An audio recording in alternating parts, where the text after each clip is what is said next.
If you're drowning in debt and just don't know where to turn, help is available.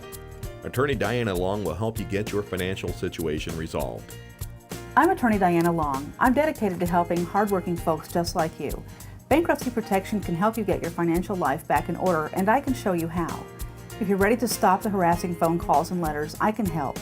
Call me in Columbia at 442-8123 to schedule your free, no-obligation consultation.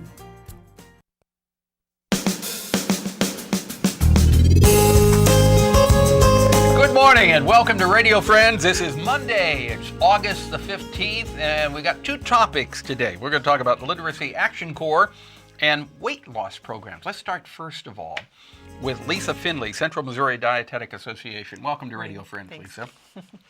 We were talking before we came on about weight loss programs, very low calorie weight loss programs. Now, some of these are not good for you.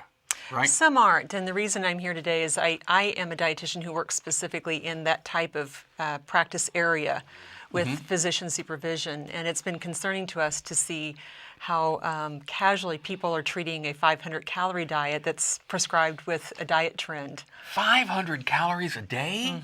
You can die with that, can't you? In fact, it was in the early 1970s that food-based very low-calorie diets were associated with heart rhythm disorders and death. So there is a risk associated with those types of diets. So you're telling me right now there is a 500-calorie-a-day diet that some people are following? It's being recommended with the current diet trend, yes.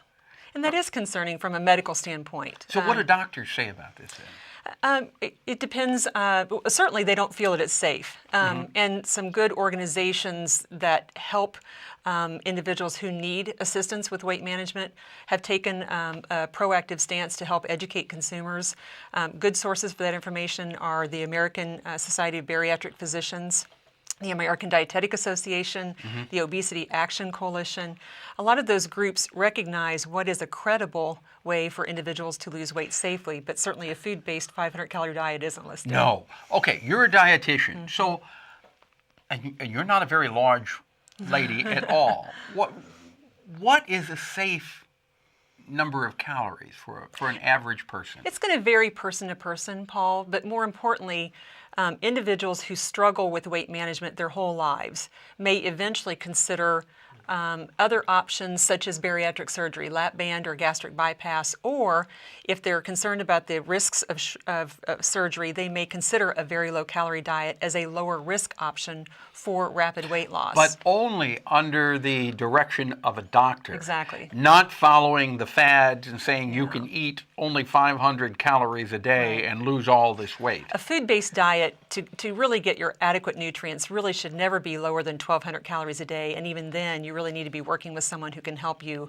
make the most of those calories. But anything lower than that, and there are individuals who do need a more aggressive approach, but that should be done with the supervision of a doctor who's trained. What about, and we didn't talk about this beforehand, but I've seen on television these ads for these pills that you can take, these diet pills, and you're guaranteed to lose all this weight within a 30-day period. That's not safe, is it? It isn't safe, and actually the concern for that group of people is what brings me here today. These individuals work really hard at managing their weight, and to have fad diets or programs take advantage of them is upsetting for me personally, because I do see firsthand how hard these people work at this. Yeah, and I can see that in your eyes too. They're welling up there. It really is a very personal thing to you. It's a very personal thing. Yeah. So if people want more information, Lisa, what can they do? Well, we're planning to have an information meeting about that type of option here in the Columbia area August 24th. Okay. But they could certainly contact our office at 556-5774. They can go to our website at jcmg.org to get some information. And the groups that I mentioned are great sources for information too. Okay. And the meeting August 24th, where? It'll be held in the Columbia area. It's going to be at Primaris, and just call our office to register. Okay. What's the phone number?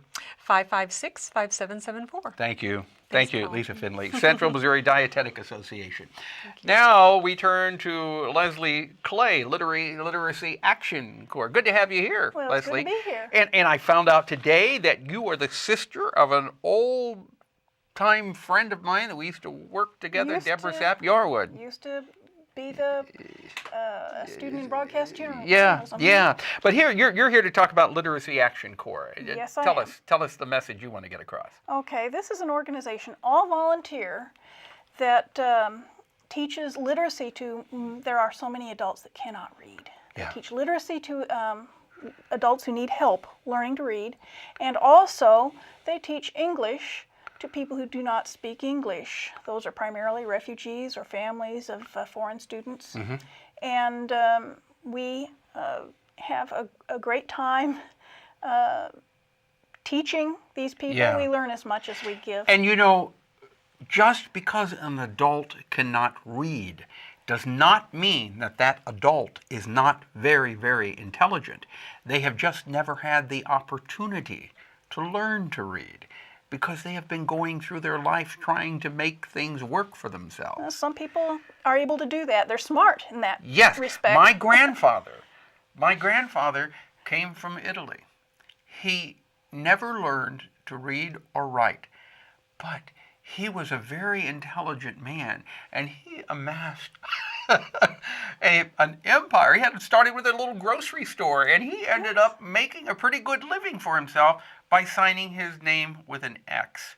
But I know if he would have had the chance to work with an organization like yours, he would have taken that in a minute to learn to read and write. Yes, and if he hadn't been able to speak English when he came over, we could have helped him in that respect, not only to speak English, but to read and write it as well. Yeah.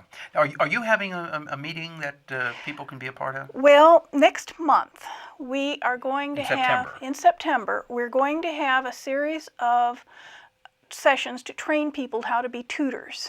Most people might be willing to help people to learn to read or to speak English, but they don't know how to go about it. So we will have tutor training sessions starting in September on Tuesday nights and Tuesday evenings. Okay. And if people want to come to the tutoring sessions? Tutor workshops? Tutor workshop? Yeah, I guess you could call it Okay. that. Okay. If you want to come to the tutor workshop, what do they need to do? Well, they could call our phone number. They'll get on a recording, but I pick up the recording every Friday. Okay. And they could call What's your phone number? 442-4280. 442-4280. Leave a message, and then you will get back to them. That's right. Okay.